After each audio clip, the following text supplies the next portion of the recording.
The big question on everyone's mind is whether these two males will bond with Lady. If they do bond with her, she might be able to teach them how to keep a low profile and avoid the villages.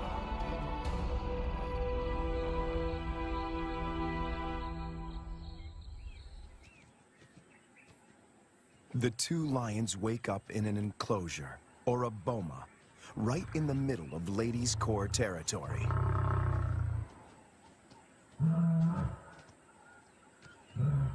One of the males is 3 years old, the other a bit younger. Lady is almost 8 years their senior. The age gap is intentional. Older lions might not submit to Lady's authority. Hopefully, these youngsters will.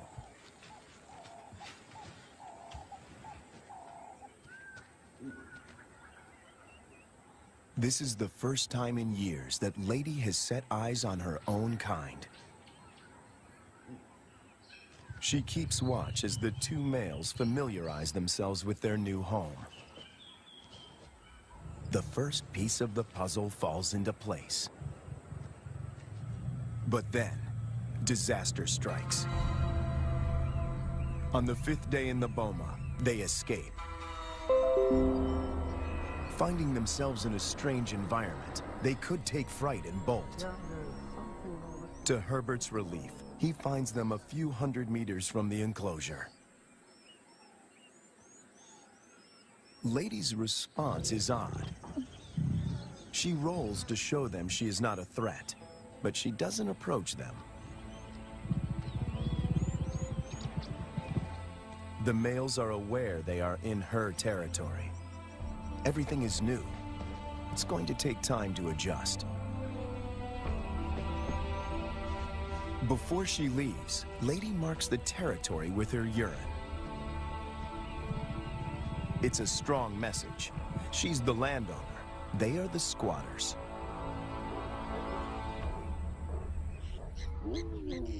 And then she leaves them. The presence of two new lions in Lua has a huge impact on the local residents. It's not only villagers that are now at risk. The arrival of the two lions jeopardizes the hyena's position of power.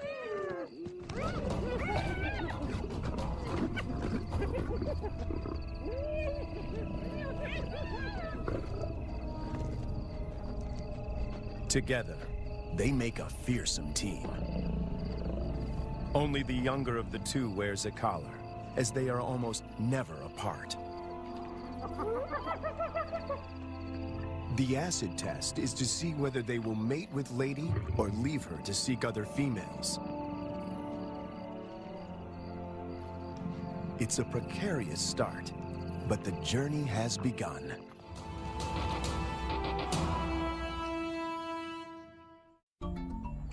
Almost 3 years go by without incident. It's November, the beginning of the rainy season.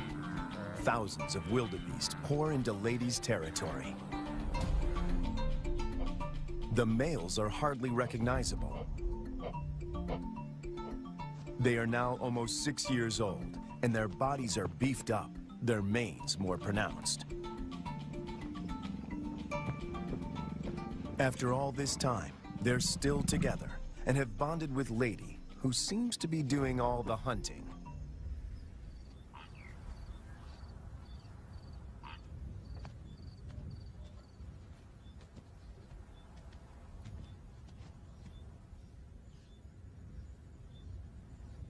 She targets wildebeest, almost twice her size.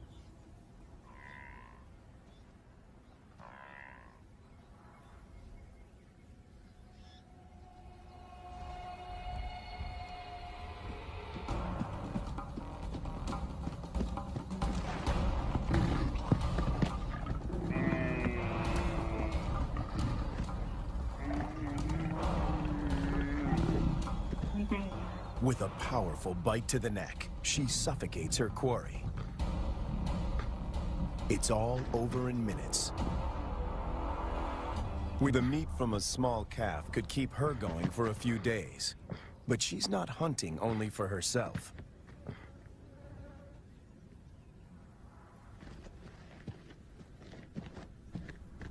As the most experienced hunter in this trio, she is happy to share her kill.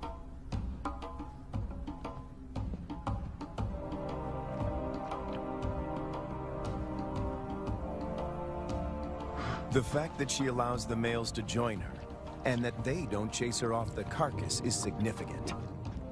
Eating together is the first building block of a pride.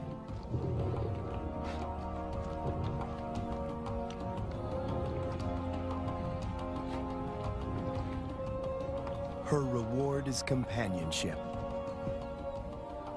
The males get the lion's share of her kill. They gorge themselves and can eat up to a quarter of their own weight in one sitting.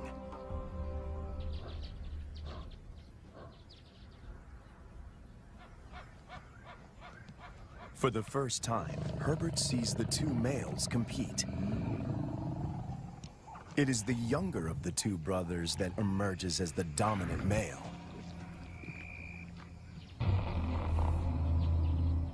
He's the one that follows her when she's in estrus.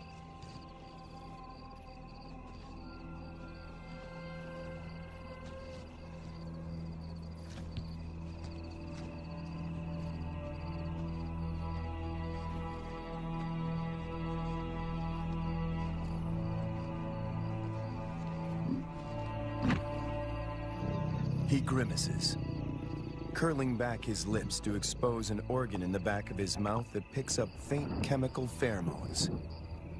He can smell that she's in heat.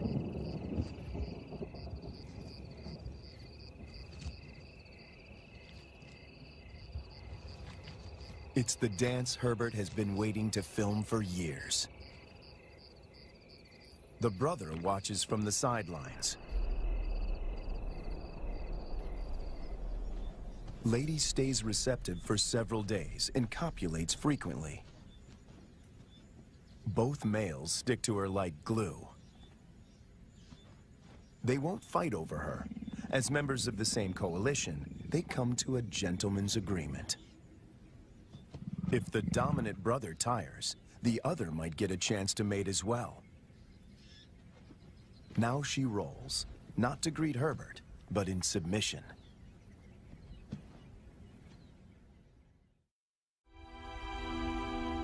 When Herbert returns a year later, there are still no cubs. It's a huge disappointment. Lady is now almost 13 years old, and Herbert and the team must consider the possibility that she is infertile.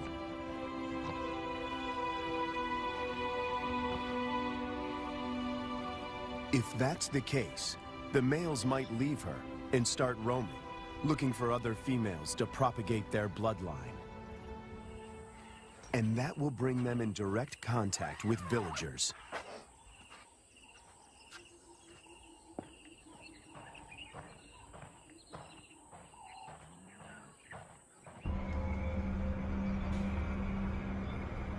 The team decides to import 2 young females.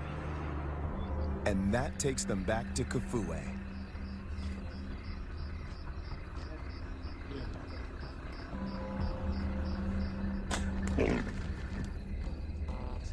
Again, the team faces a dilemma.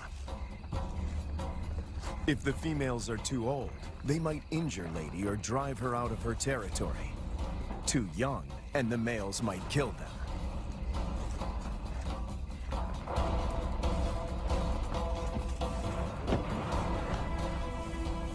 Dr. Ian Parsons oversees the translocation. We need some water just to keep them cool while we're traveling. All right, antidote. That's not very fast acting. It takes about 15 minutes to work.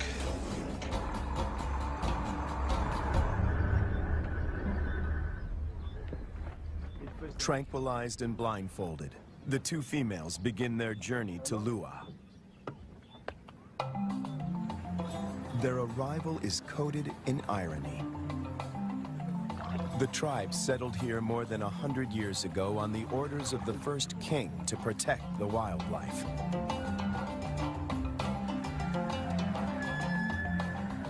But many of them have never seen a lion. And yet lions have always played an important part in the biodiversity of Lua. African Parks aims to restore the imbalance. But this is only possible if Lady remains the central character. She has to teach the new arrivals the lay of the land, and teach them to keep away from villages. The question now is whether she can transfer these skills in time. The two lionesses are collared with radio transmitters before being released into the enclosure.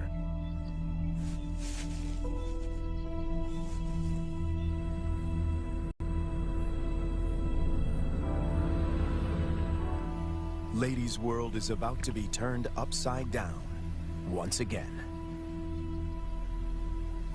To Herbert, she seems sad and confused. She turns her back on the boma and heads north.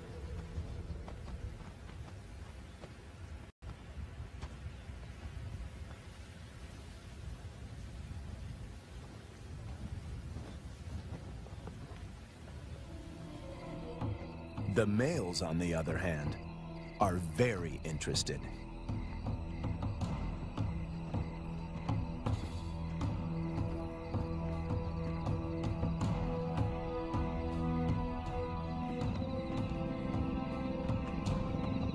These two lionesses are barely 20 months old and still cub-like.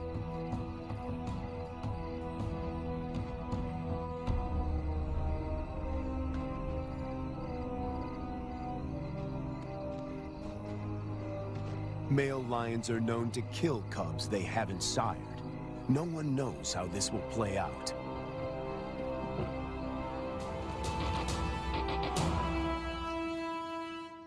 After 3 days, Lady makes a U-turn and returns to the fenced-off boma.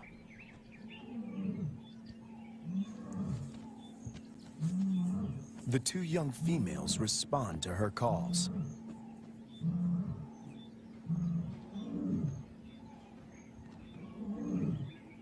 The connection between Lady and the cubs is immediate. She engages.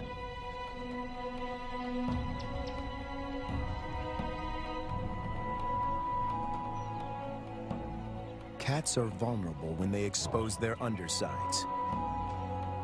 When they roll, they express submissiveness.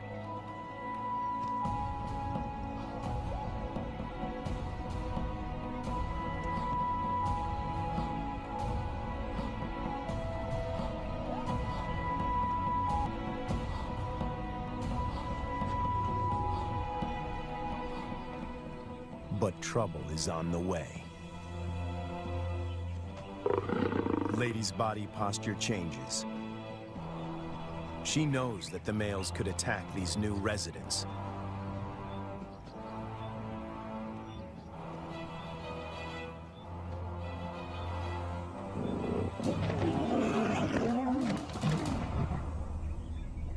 Ears back, every muscle contracted. She puts the males in their place.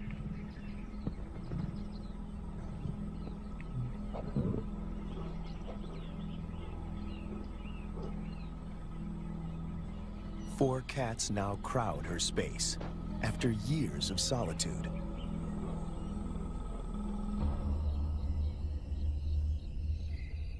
When the males were in the boma, Lady disappeared for days. But now she is intrigued by the cubs. She keeps constant vigil. The electrical current that runs through the fence is non-lethal, but does give a sharp jolt. Lady is clever. She discovers a broken wire and tries to gain access where the circuit is breached.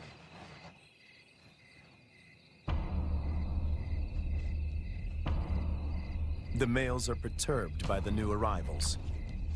But before they get any ideas, Lady asserts herself. The balance of power might have shifted, but she's still in control.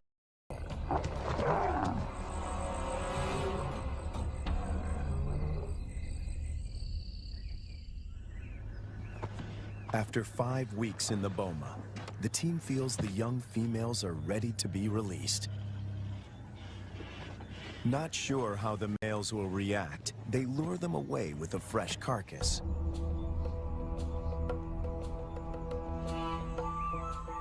The young cubs have also not been fed for a couple of days.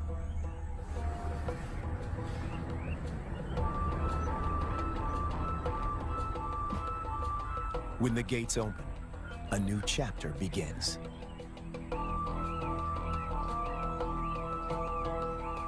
Lady is first on the scene. The cubs have spent more than a month in the boma to adjust.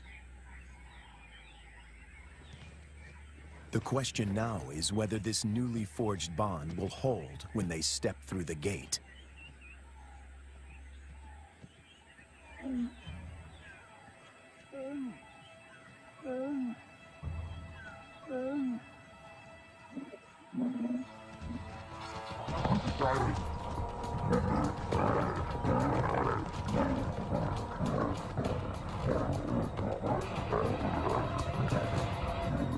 The first encounter turns into a catfight.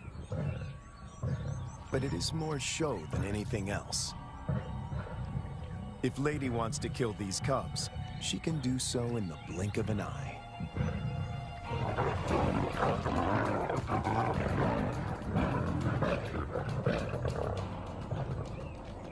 The first contact might seem aggressive, but it plays out according to plan. Lady is doing exactly what the team hoped for. She accepts them in her territory and establishes her dominance.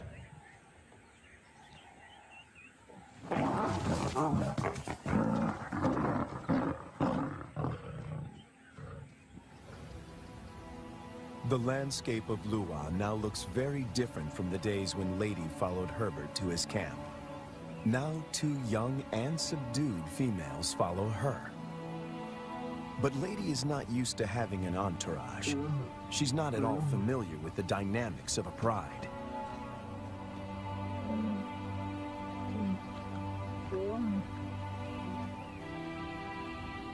Now that she has her freedom back, she does the unexpected. She abandons them.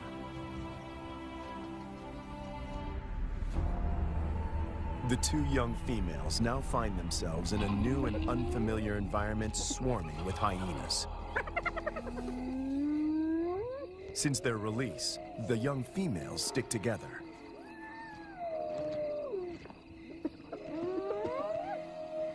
But their lives are in real jeopardy.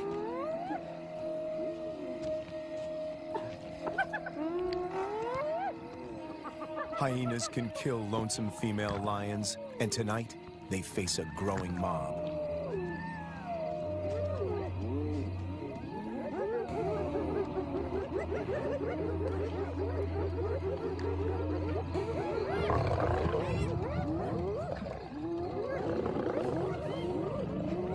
In no time, the newcomers are surrounded by a hungry and ferocious clan.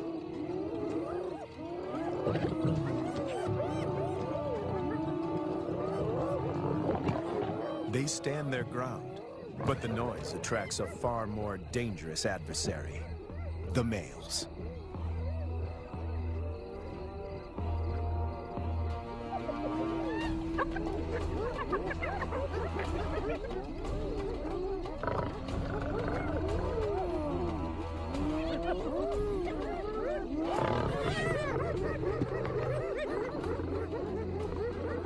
The 2 brothers have finally tracked down the youngsters in the wild, and Lady is nowhere in sight to protect them.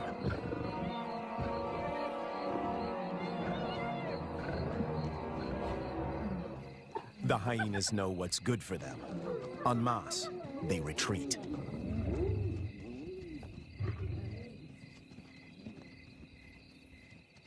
This is their first encounter with the males outside the boma. Anything can happen. The brown-collared female is first to bolt. The white collar is cornered before she can escape.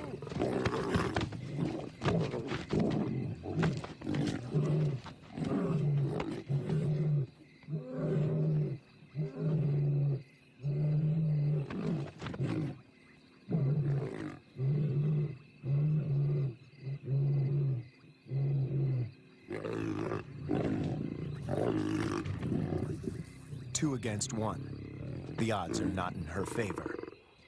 But her assertiveness could be her saving grace.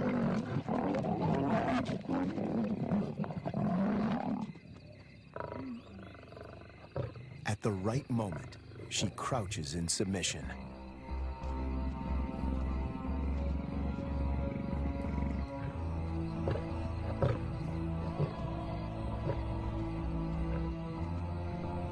The encounter with the males is a frightening experience for both young females. They split up.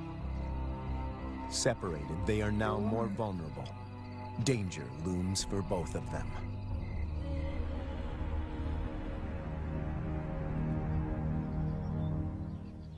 The team manages to track down the females, and they are reunited.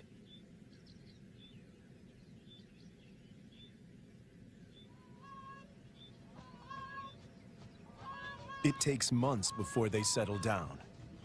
But little does Herbert know that he is filming them for the last time.